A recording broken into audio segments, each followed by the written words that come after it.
Yang selanjutnya adalah motor decision. Ya, ini adalah bagian dari motor DC. Ada komutator, ada terminal, ada armatur, ada stator magnet, ada windings, dan ada burus.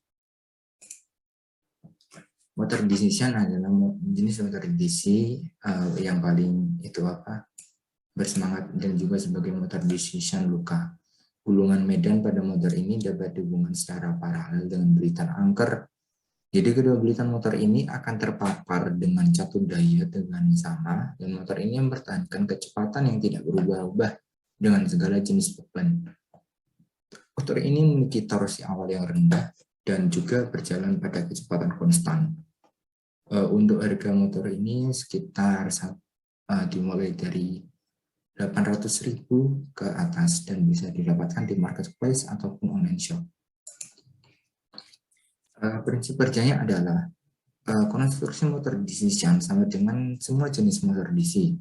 Motor ini dapat dibangun dengan bagian-bagian dasar seperti belitan medan stator, komutator, dan armatur atau rotor.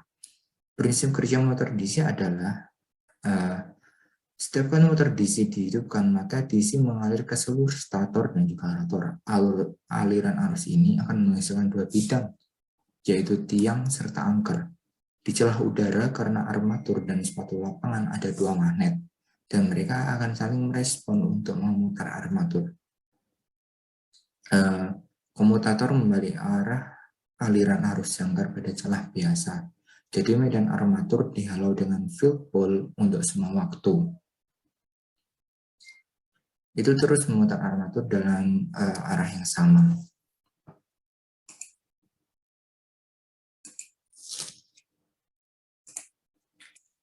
Baik, selanjutnya adalah pemanfaatan dalam pertambangan. Yang pertama adalah motor sinkron. Dalam pertambangan, pemanfaatannya ada pada penggerak utama bagian mesin. Motor ini diaplikasikan hampir di semua bagian proses dan produksi. Aplikasi motor ini juga diperluas ke lingkungan domestik dan bangunan komersil. Motor digunakan sebagai penggerak pompa, kipas, kompresor, mixer, konveyor, dan kren. Motor induksi dalam pertambangan, yang selanjutnya adalah motor induksi dalam pertambangan. Pemanfaatannya yakni pada elevator, yakni salah satu jenis pesawat pengangkat yang berusaha membawa barang ataupun penumpang dari suatu tempat rendah ke tempat yang tinggi. Biasanya di pertambangan yang bukan pertambangan bawah tanah pasti ada elevatornya. Selanjutnya adalah motor decision dalam pertambangan pemanfaatannya yakni pada mesin bubut, konveyor, blower, dan pompa sentrifugal. 1905 per 5,56 dikalikan 0,89 ditambah 2465 sin kurung sudut yang dicari per 8,3. 8,3 nanti dicarinya lewat persamaan yang mencari Z. Kemudian sudutnya ditemukan adalah 18,95. Kemudian selanjutnya adalah mekanik, yakni rumusnya adalah 3 EF IA arus jangkar cos kurung sudut per ini sama dengan akar 3 dikalikan 4270 dikalikan 163,1 cos 55,250 dikurung akar 10 pangkat negatif 3 sama dengan 687,5 kW, yakni untuk energi mekanik. Baik, yang selanjutnya adalah masuk soal kedua. Diketahui ini adalah ada kutubnya 6 fase 3, jadi ini adalah motor induksi fase 3. Yang dicari adalah mencari arus stator, kemudian torsi, power input, dan energi mekanik yang keluar serta efisiensi. Kita ada di rumus ini, ini arah stator awal, yakni I sama dengan IM plus I kuadrat sama dengan negatif C 7,45 ditambah kurung 16,04 kurung dikalikan 2,54. 16,04 min C 10 sama dengan 18 kali 10 sudut negatif 31,9 derajat ampere.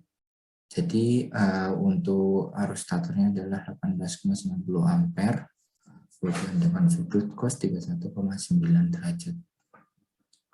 Terus masuk selanjutnya adalah ada ZPR, yakni rumusnya adalah 100 dikalikan akar 3 per 35 sama dengan 2,47 ohm. RPR 4000 dikalikan dikali 3 per 35 kuadrat sama dengan 1,09 ohm. XPR yakni adalah hasil akar dari ZPR dikuadratkan dikurangi RBR dikuadratkan sama dengan 2,22 ohm.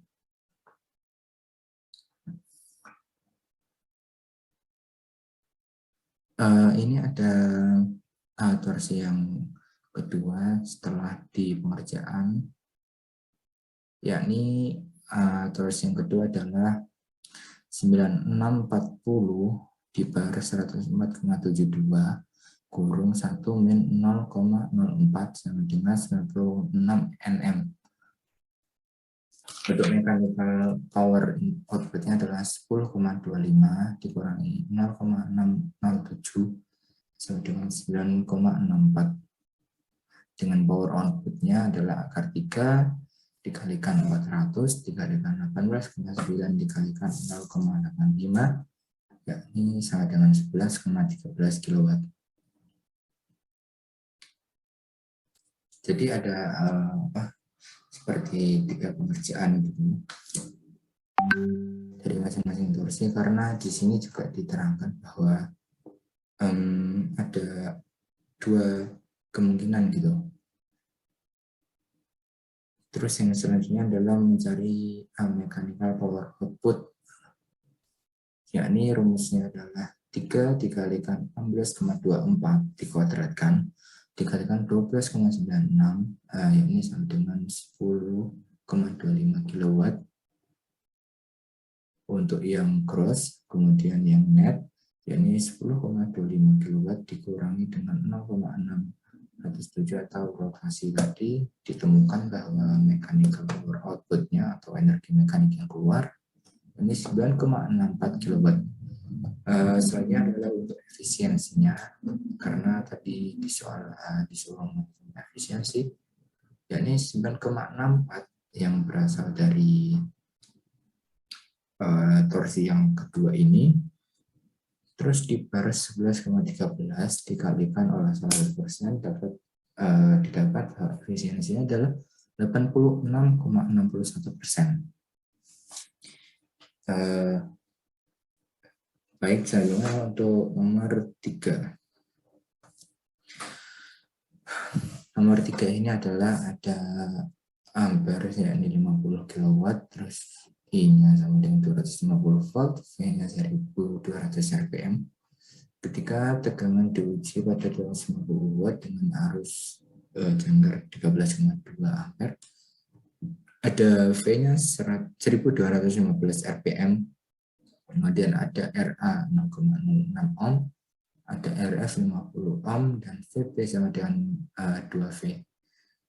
Jadi disuruh menghitung efisiensi motor pada beban poros 50 kW, tegangan optimal V 1190 rpm, dianggap menyerang beban 1% dari output, hitung agar memiliki efisiensi max.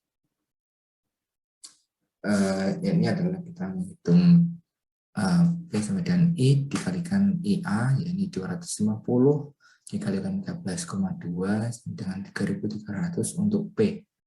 P rotasinya yakni adalah P yang sudah didapat tadi ditambah PF W, yakni 3.300 dikurangi 0,06 tadi adalah RA, kemudian dikalikan dengan 13,2 yakni adalah arus jangkar, kemudian dikuadratkan, dikurangi 2 dikali 13,2. Didapatkan adalah 3263 watt. Untuk P yang keluar yakni sama dengan 50 kW atau 50 kW. Persamaan kekuatan tahanan.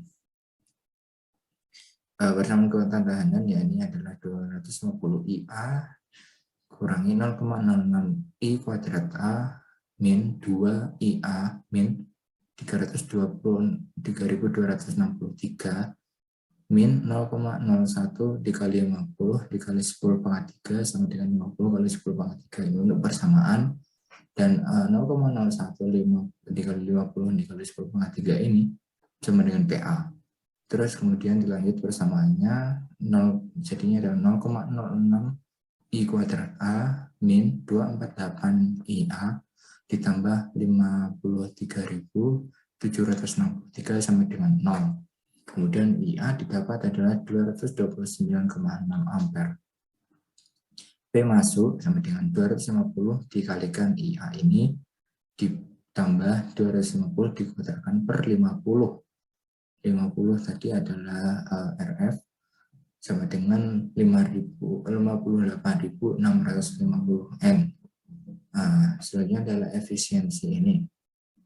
Efisiensi tersebut yakni 50.000, yakni 50.000 adalah dari 50.000 kilowatt diper P masuk 58.660 maaf dikalikan 100% didapatkan 85,25% untuk efisiensi. Kemudian masuk di persamaan,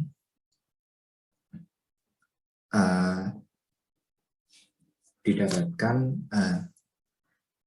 IA 284 ampere. Hal ini dimasukkan ke persamaan, yakni didapatkan efisiensi maksimal yakni 86,36%.